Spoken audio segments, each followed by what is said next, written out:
Welcome to Kentucky Farm Bureau's Bluegrass and Backroads. The term Renaissance means rebirth. We'll visit the birthplace of a festival that features jousting, sword swallowing, medieval music, and charm. Then we'll meet a man who turned a hobby into a business that has him shipping chairs and furniture all over the country. And finally, you don't normally think of harvesting caviar when you think of Louisville. However, today we're going to visit a Louisville businessman who's becoming world famous for his caviar and smoked fish. We'll have all these stories and more coming up as you travel with us today on Kentucky Farm Bureau's Bluegrass and Backroads.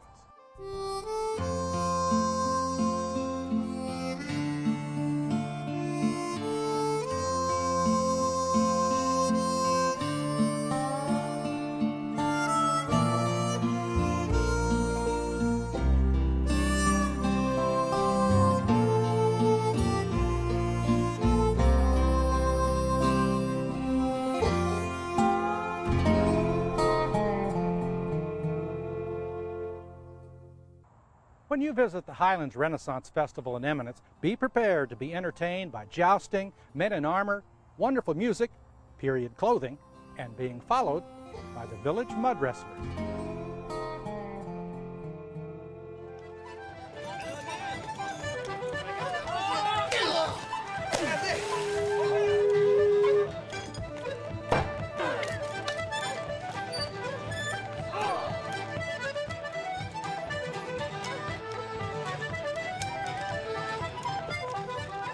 It's a step back in time. What we want you to experience when you walk through here is what it would be like to go to a county fair in the 1300s in the Highlands of Scotland.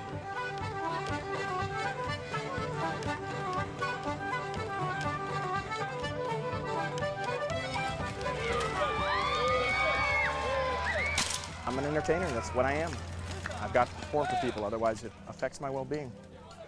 And there's nothing better than being on stage or on the street performing with the people you're performing for, making them part of the show. It's a ball. 1, 2, 3!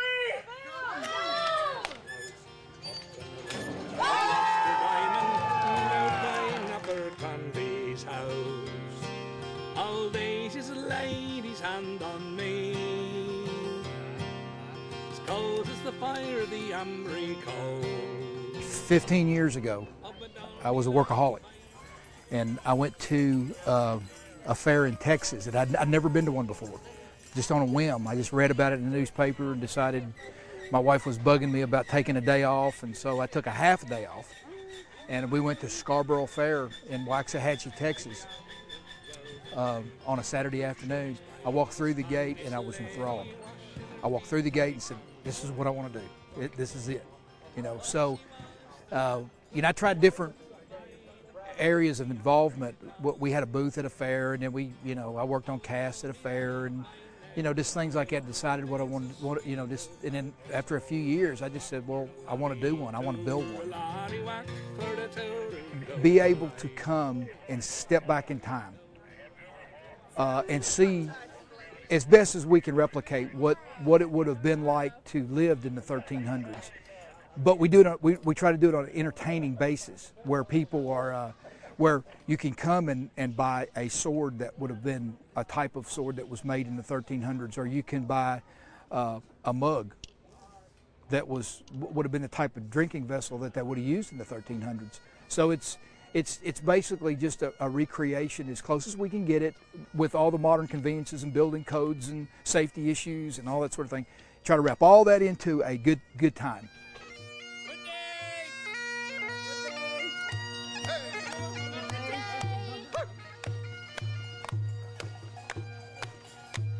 There's people from everywhere that come to do this.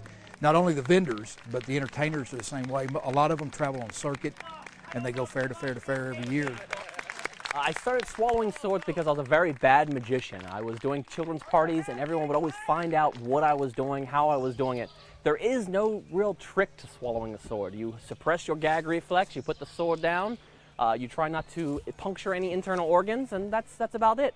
I think it may be in my blood. My great-grandfather was actually a traveling carny. He was in both a motorcycle stunt show, and he also was a wrestler with the carnival. This is, of course, back in the 1920s. But for me, it's just, I love to entertain people, and in order to do that, I have to keep traveling so that new people are always seeing my show.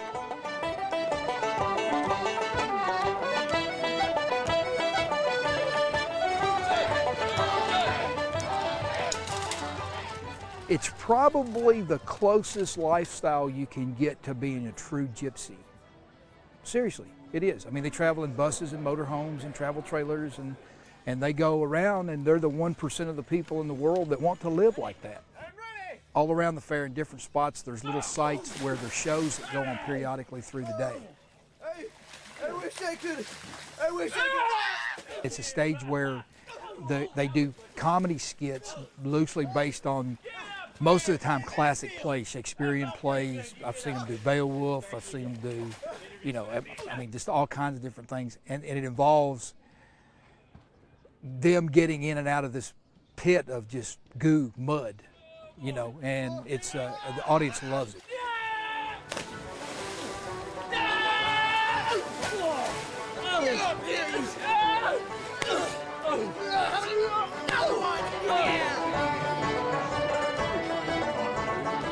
We definitely encourage everyone to come in garb. Garb is the Renaissance Fair term for coming in costume.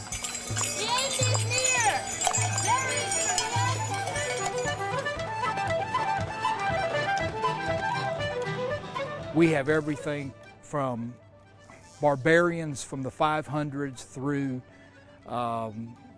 people in the late, colonial people in the late 1700s to fantasy people. You'll walk around and see Spock and Captain Kirk here occasionally. I mean, you see all kinds of, so we really don't, because we do the 1300s, we don't hold it to that. It's whatever you want to be.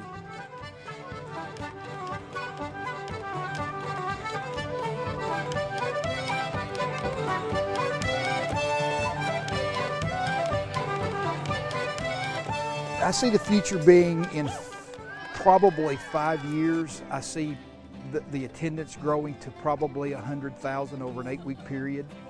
Ability to expand and have bigger acts, more things for people to do.